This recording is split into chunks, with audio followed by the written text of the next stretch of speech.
A lot of veterans know what it's like to keep moving because slowing down means dealing with everything that you've been trying to outrun. The PTSD can make it hard to focus, hard to relax, hard to figure out what to do with all the anger, the stress, and memories that still come at you even years later. This episode is going to get into one way to deal with all of that in a practical way. Our guest today, Ken Webb, talks about why he stopped waiting for the next thing to come around. He moved to Peru and put his time into writing a novel that helped him work through betrayal, fear, and old combat stress.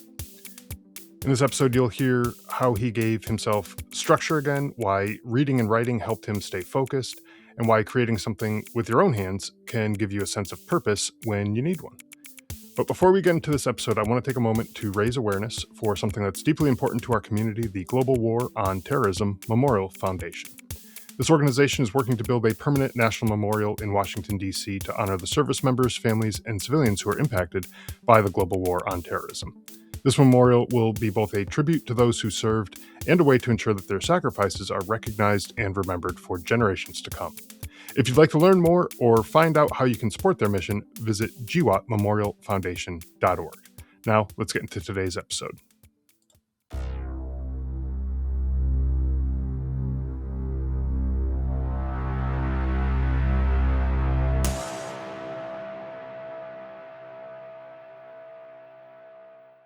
Hey, Ken, welcome to the show. Really glad to have you here.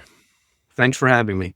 Yeah, you bet. Hey, before we kind of jump into the conversation, would you mind telling us a little bit about your background and a little bit about yourself, just for the listeners maybe who aren't familiar with you and who you are? Yes, I'm from a town called Collingdale, Pennsylvania, right outside Philadelphia. Grew up in Pennsylvania, New Jersey, and then also in Texas. Graduated from the University of Texas in Arlington, not the main campus, the big horns, but I was an ROTC graduate. Prior to that, I was enlisted, always in the Army Reserves, 33 years, most of it as an officer. I was in armor, enlisted, and then as an officer of military police.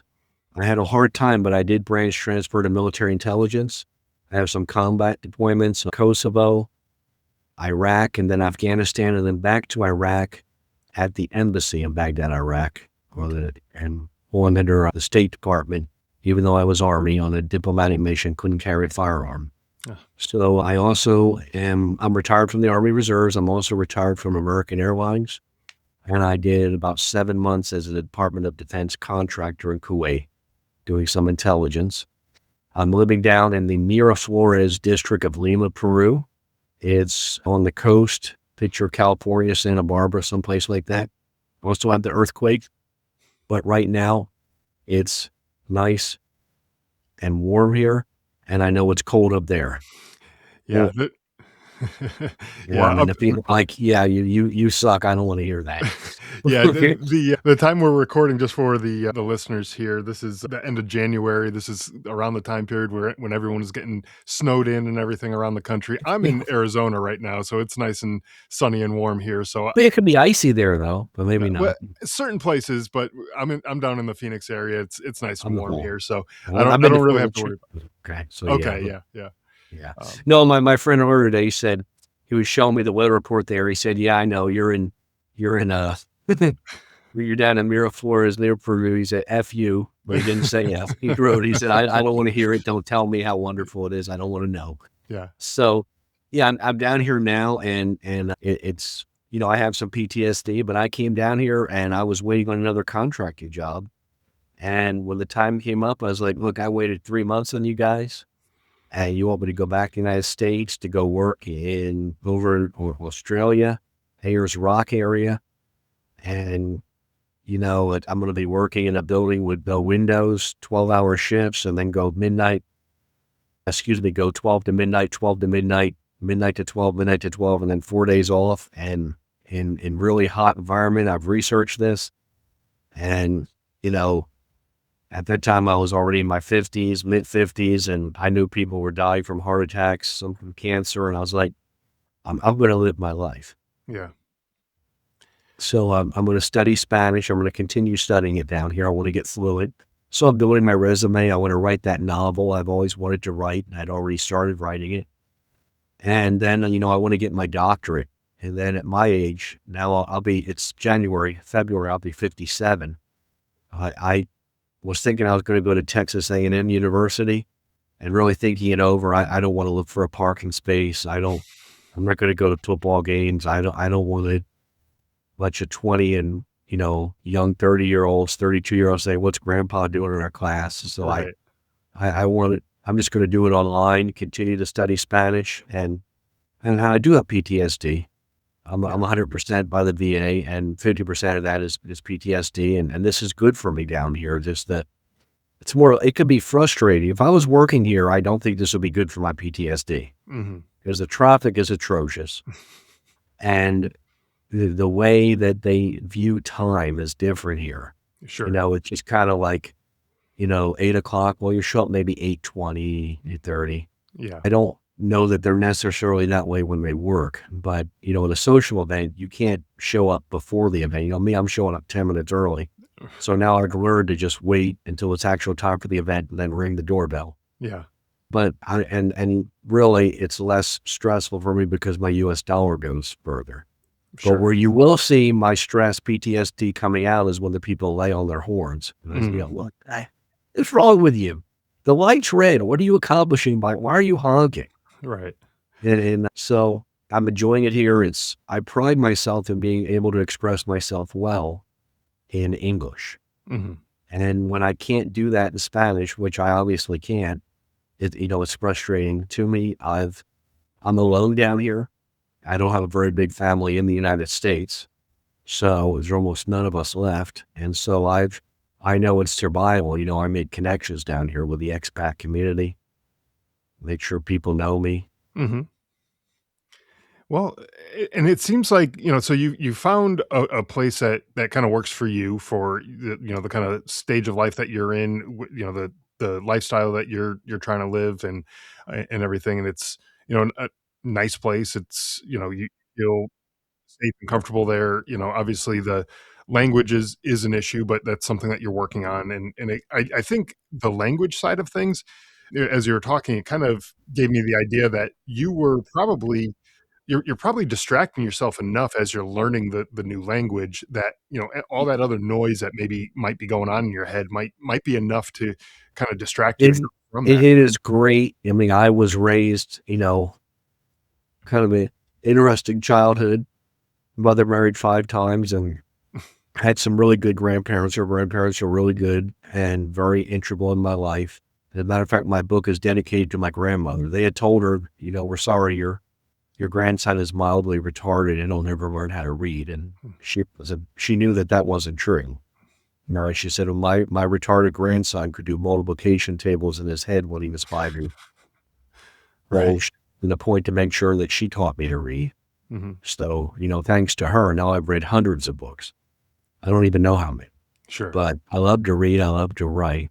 So yeah, it's good. But I was raised by them because they grew up during the Depression. They never had money that a man works. And so here I have retired at 53 unintentionally from 2 jobs, Army and American Airlines.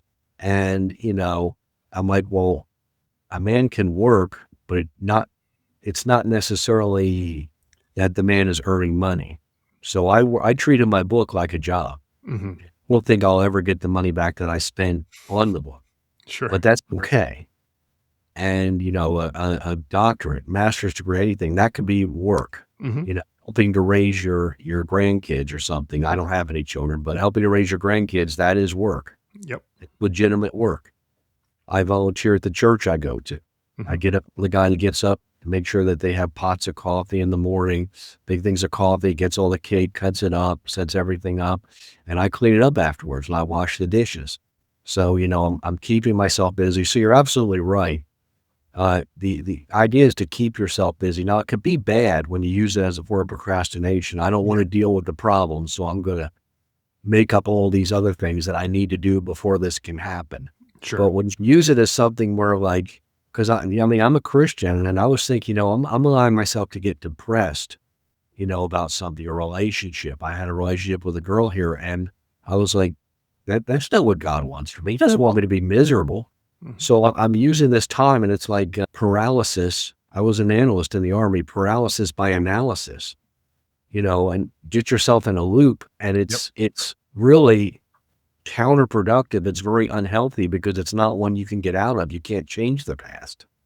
So these people who have PTSD and things, something that happened to them before, the horrible thing is they can never go back and like Doctor Who in a time machine and just change it. It's going to always have the same ending, but you need to change your future ending.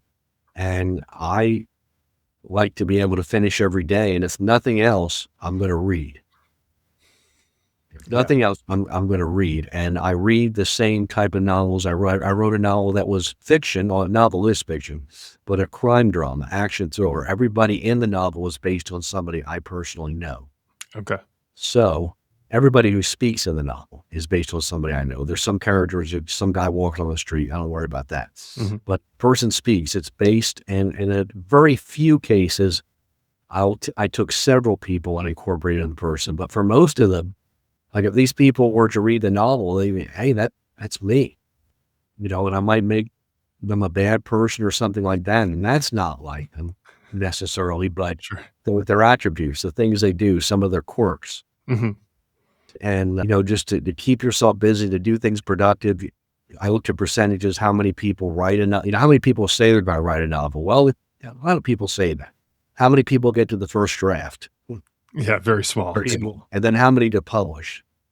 Even smaller. I have it on Amazon, and I did the audiobook. I did it myself, paid a sound engineer, because I've been told to have a good speaking voice. They like to have me speak in church. So I did it on the novel too, and I did it in less than a week. So, oh, wow. Well, and so when you were writing the novel, and I know going back to what you were saying before about work, and there's a lot of different types of work, and this is obviously, writing a book of any type is work. I know, having done it myself, it's a lot of work to do. If you do it right, it's not easy. No, exactly. And I I'm think only the one. I've been told the second one, you want to work just as hard on it, but it's better. So to get to the stage that you were at previously is not as hard, and each time you should get better. So how did you find that writing process for you as far as the PTSD side of things goes? Did that help you kind of like dive into something and keep you focused on that, or was it kind of cathartic in a way, or how did that help you? It was more cathartic. I mean, a friend who's the bad guy in the book who betrayed me, and I took, with some good people, I exaggerated their good qualities. With him, I exaggerated his bad qualities, made him worse than he actually was. But he really hurt me, really betrayed me. And that was catharsis. And the good person in the book is loosely based on me.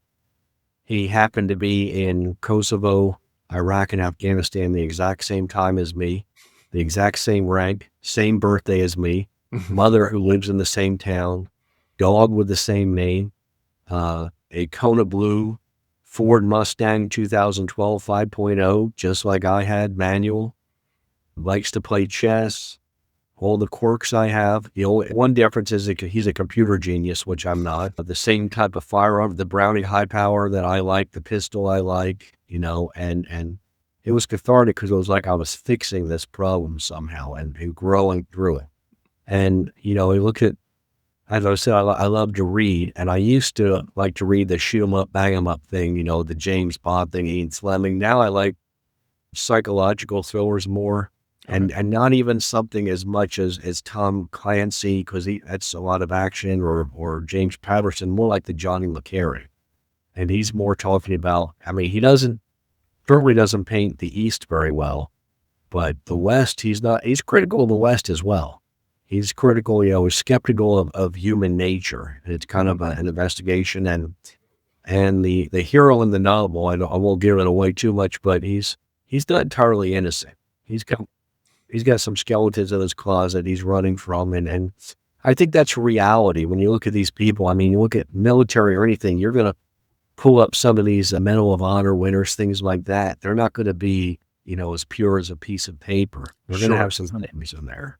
Yeah. Maybe they're alcoholics. Maybe they left their wife, abandoned their kids. We don't know. We don't know why they did it. We don't know why they became alcoholic, So. Yep. Yeah. And I think, that goes for anybody really, is that, you can have somebody who had an incredible day, where they do some incredible heroics and they win that, Right. or get that medal of honor, bestowed upon them because they did something, wonderful and great and all this stuff, right? But you're right. They could also have other bad days in their life. Not to say that whatever they did that day, that was a good day, because it probably required a lot of sacrifice, and it was probably a very bad day in their minds anyways. But the way we look at it is it's, oh my god, that day made that person a hero. But other days you might look at the person and say, oh man, that's probably not so great. But I think that's with everybody. We all have our good days, we all have our bad days. And I bring that up because you mentioned the PTSD on your end and the stuff that you've gone through. I'm sure you've had good days and bad days too, as far as dealing with that in and of itself. And so, the whole writing process, being able to dive into it, like you said, and even work through some problems or solve problems, even though it's a fictional story that you're writing, still probably can help you wrap your head around certain things that you've been dealing with too, right? Yes. Yeah. And really there's I used to think, well, audiobooks, that's great. You can be doing something else while you're doing it. Well, Mhm. that's the point. How do you do something else while you're reading? When Yeah. you read, you do focus, and it's the same way when you write. And to me, I found I wrote the best. I got down to the basics. I mean, I know you were in the Army, infantry. Sometimes you have to get back to just basic rifle marksmanship. That's right. And it may not be some highly complicated computer. It might not be some equation. You might be taking dimes and putting them on the end of a rifle. And for people who have been in the Army maybe 20 years because they need to get back to the basics, they picked up some bad habits. Mhm. And so I took a pen, a normal pen, and just normal paper. And instead of using the computer or the laptop, and instead of using any, you know, we say, why don't use AI? Yeah, well, Microsoft Word even has AI now that tries to correct what even suggests them Right. to do it, but it's suggesting stuff. So to get completely divorced, to just completely divorce myself from that, just a pen and paper and writing like that. That's how I wrote the first draft, not worrying too much about spelling and grammar, knowing that Microsoft Word can correct all that. Yeah. And I had to concentrate, and I was studying in a Spanish school, El Sol, which means the sun. I had an Airbnb. I lived right next door. It was great, except I really didn't have a view, but it was okay for that year I was there. Mhm. And then I had to go back. My mother got sick. I went back and I was back for months. And then I returned my retirement visa. But I would go to a coffee shop. I'd get a nice Peruvian cigar and coffee, never alcohol, and bring a bottle of water with me and just write and write and write. And eventually I would transfer it to laptop and then so on and so forth. I spent a lot of money getting paid beta readers. I got developmental editing, line by line editing, proofreading. I paid a formatter. I don't want to be associated with AI, so I paid someone off Fiverr to do my front and rear cover. Okay. As you know, if you published on Amazon, if your front or rear cover or anything in that novel was done by AI, as far as the photos, as far as the illustrations, then you have to say it is AI. Now, you can use AI for some things and get away with it. I used AI for my list of characters. I typed in all the characters and I said, now order this in the way, alphabetize it and everything. You could do that. Or Yeah. acronym at the end, create me a table of contents. Here's everything, give the proper spacing, and then you confirm it. You can do that.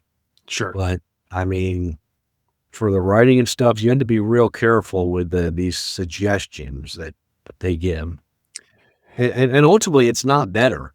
When they give the suggestions, it takes out the human element, and it's very, very, I don't know how to say, mechanical, Dr. Spock-like. I mean, just, Very robotic, I think, is yeah, it takes out the human element yeah. altogether. Yeah. Unless there's no place for it. I mean, I entered in chapter by chapter, and I said, what grade level is this written? It Yeah. was written at consistently an 8th grade level, Sure. which would be a comfortable reading level for someone, a high school graduate or someone in university, someone who, you know, it, people like to read at a lower level than what they're capable of. I don't want to read something I can just barely make out what it is. I have to strain. Right, when you're really struggling to follow along, it just doesn't become an enjoyable read, so that's about the grade level that you wanna shoot for when you're Yeah, writing and something like that, I yeah. have a theory, like they say adults, you can't learn. I don't think that's it.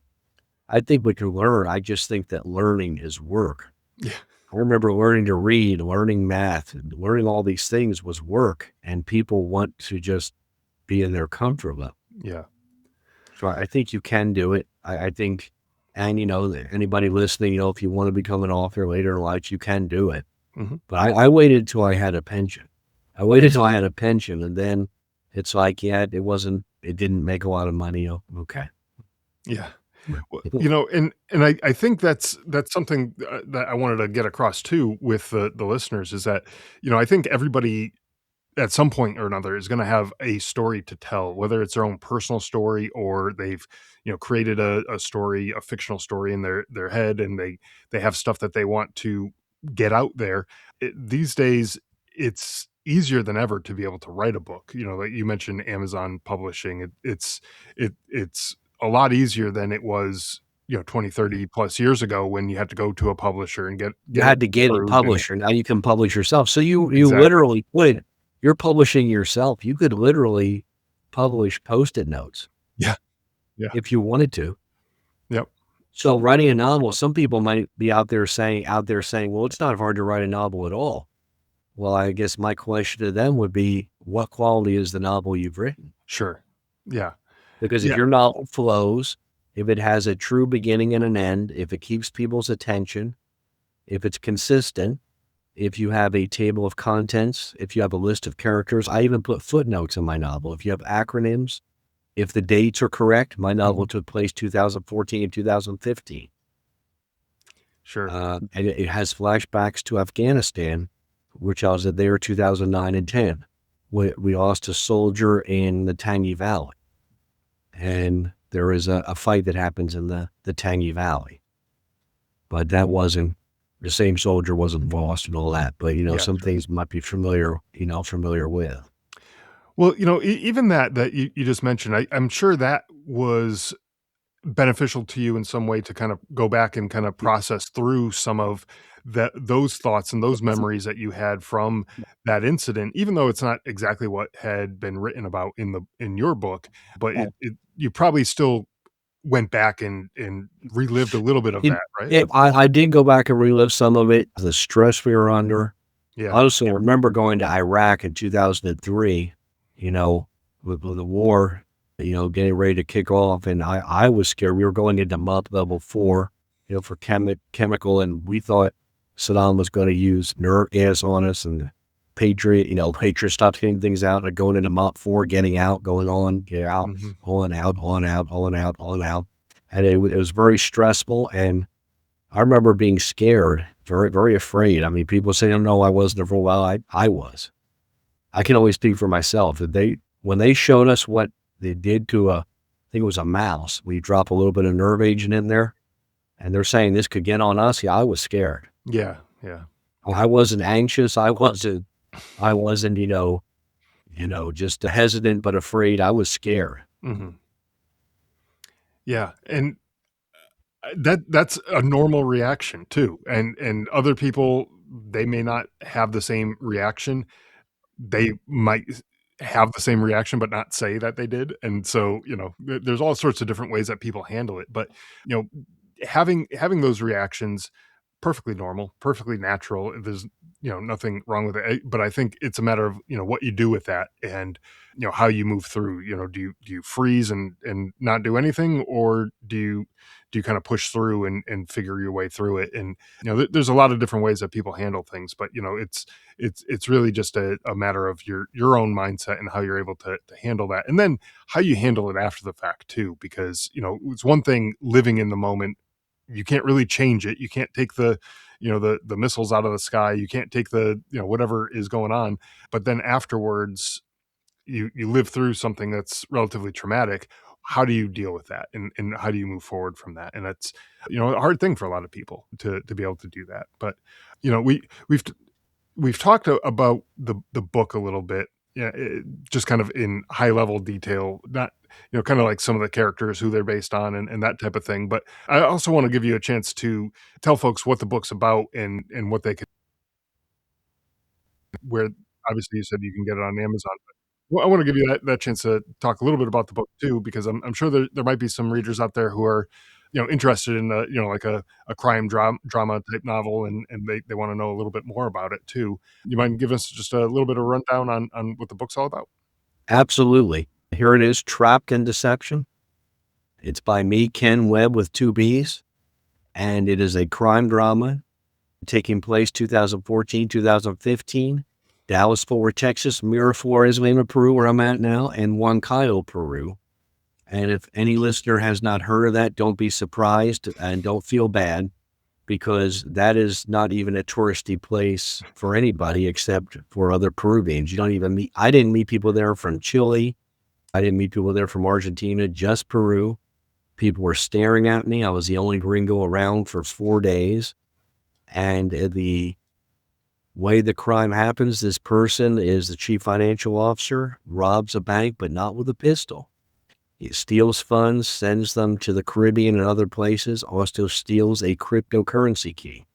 So a lot in writing a novel is doing research. And research I didn't know about. I still don't know as much about cryptocurrency as a lot of people, but I figured out enough to write the novel on it. Sure. Don't trust cryptocurrency. You don't want to use it, but he stole it.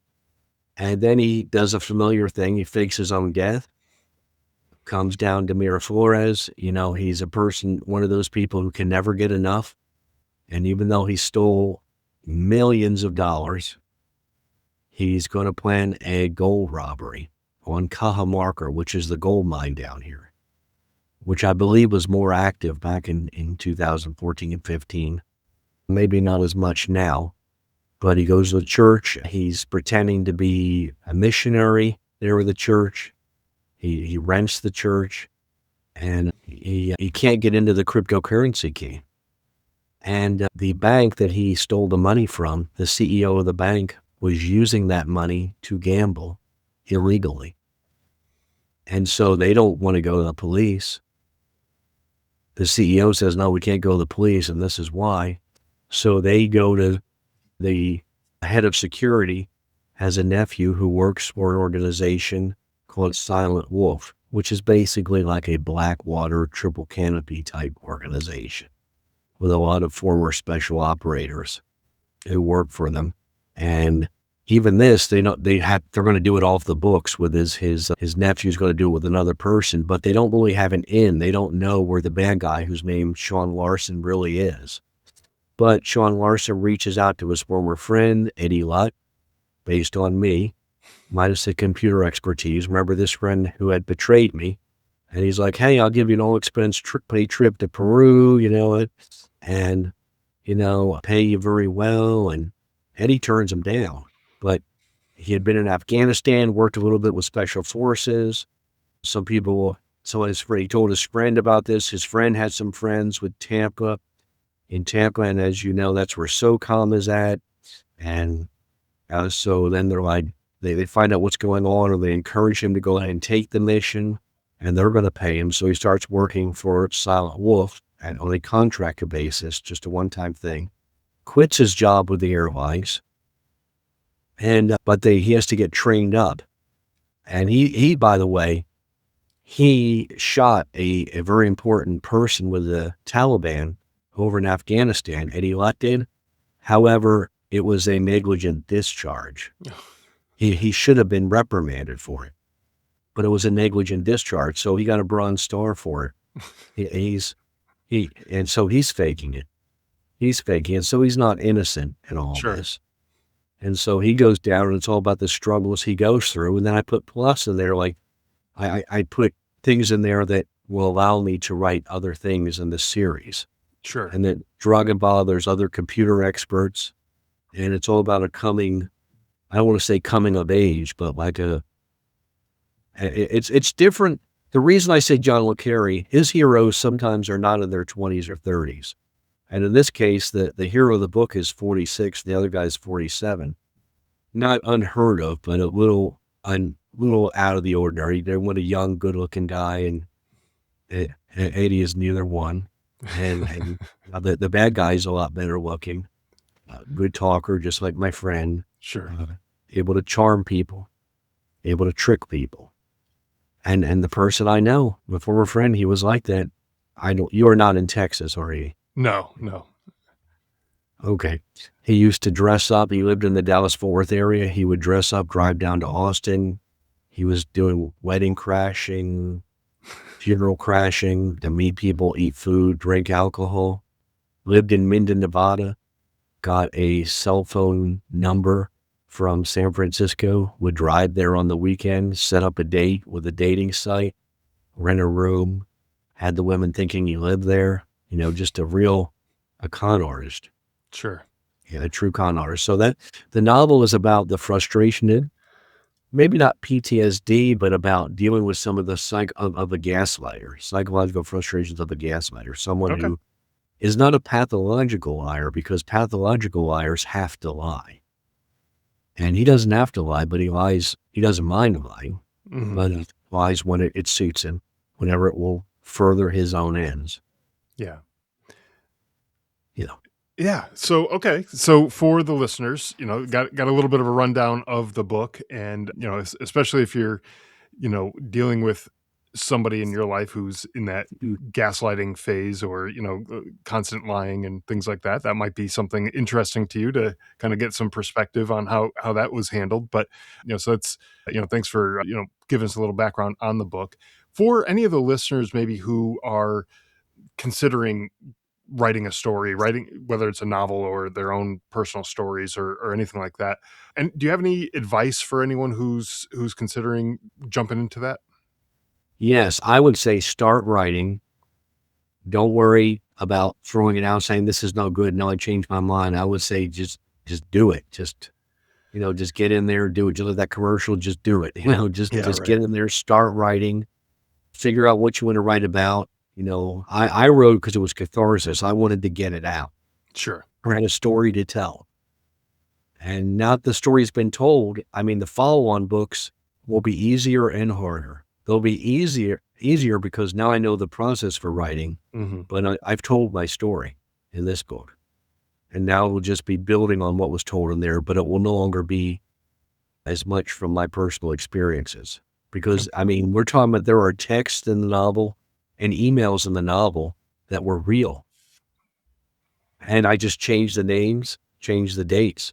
There were real texts, real emails. Okay. Yeah. So I would say just draw from what you want to write about and do it. I'm a member of a writers group here, and people are like, well, I'm not a writer, but I want to be. And I said, well, if you write, you're a writer. You're saying you're not as good as you want to be. That's what you're saying. Yeah. You'll say, I want to be a hunter. Well, you go hunting the first time you're a hunter. Right. Yeah, you may not be the best hunter, first time you go out. You're not going to be the best hunter the first time you go out. And that's the same with pretty much anything that you do. You're not going to be the best the very first time you try it. It requires the repetitions, to the practice, and you have to go through the motions to get yourself better. And the more you do it, the better you'll get. And it's just part of the process. That's life. Hate to break it to you, but it doesn't come easy all the time. You gotta do those kind of things. So that's a good point, though. If you got something, just start. The best day to start was yesterday. The second best day is today. So just get in there and get started, and write something, anything, and see how that is helpful for you. Maybe it will be, maybe it won't be. And maybe getting your story out there isn't exactly what you're trying to do, but maybe writing it down, just the action of writing it down, you could burn it afterwards, but just the action And of you can writing it build down on it, build your confidence. Now I've written an article for a military magazine, an Army Reserve unit I used to be in, the 75th Training Command. Okay. And then, they're not going to pay me anything, but I can still say I'm published. Sure. I did that as well. Yeah, absolutely. We're going to write more articles for them, and I'm going to write that second novel in the series, the third novel, and I don't know if it'll be a 3-novel series or a 4-novel series. I mean, excuse me, or a 5-novel. I don't think it'll be 4, but it's normally like 3 or 5. I don't think they normally have 4 the way they work. Okay. And after that, I think I'm done writing the novels. Okay. I'll go on and do something else.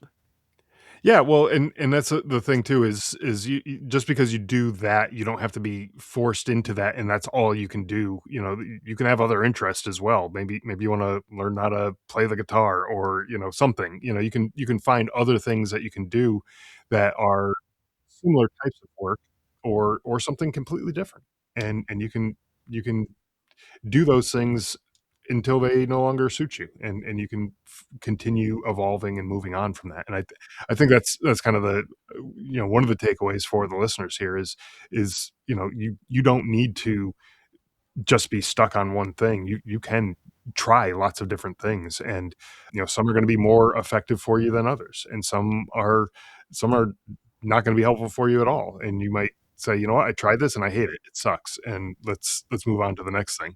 I guess the point is just keep trying and see where it takes you. So great advice. Thanks for again sharing your story and a little bit about your background and the writing process yourself. Anything else you want to add before we kind of wrap up here? I guess the only thing on my novel, if they do like the novel, please consider giving it a review on Sure. Amazon and Goodreads. Yeah, I can't absolutely. solicit that on Amazon, but I can solicit it on this. So please give the reviews. I don't know if it helps sell it, but it makes me think, yeah, this was worthwhile. I Right. currently earned 8 5-star reviews on Amazon in the United States Amazon, and 2 on the United Kingdom Amazon. One from a person who listened to my audiobook. Okay. And then I have 4 5-star reviews on Goodreads. So Yeah. Yeah, four, definitely. 4 5-star reviews, yeah. Yeah, definitely write reviews, and get them out there, because it gives the other customers who might be interested in buying the book Yeah. just an idea of what somebody else thinks of it, and sometimes that is even better than whatever description you might put out there on the book, Oh, because yeah, I won't read a book from it. If it was John le Carre or Jack Higgins, I'll read a novel before it has any reviews, but from an unknown author, I'm not gonna take a chance on somebody who doesn't have at least 5 5-star reviews. yeah, sure. Yeah. So, and the more the better, and the more you can have there, and the way Amazon does it now, it gives you a nice summary of all the reviews and everything, what people think. It's really kind of neat how they do integrate AI into their platform there and summarize everything for you, so you don't have to go read through 500 reviews if that's what the product has, or the book or whatever. So but it's really cool. And Ken, thank you so much for coming on, sharing your story, and sharing about your book and the whole process, and how it's been kind of beneficial for you, even outside of the country as an expat. It's kind of That's right. interesting hearing folks and their perspectives. So thanks again. Okay.